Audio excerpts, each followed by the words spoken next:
Hi there, I'm going to show you how to change the battery on this Scion key fob. This is out of a mid-2000 Scion TC, and here's what you need.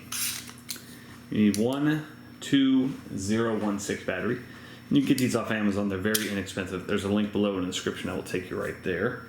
And I like to use a small screwdriver and a large screwdriver. You don't have to exactly have these same sizes, but something like this is beneficial.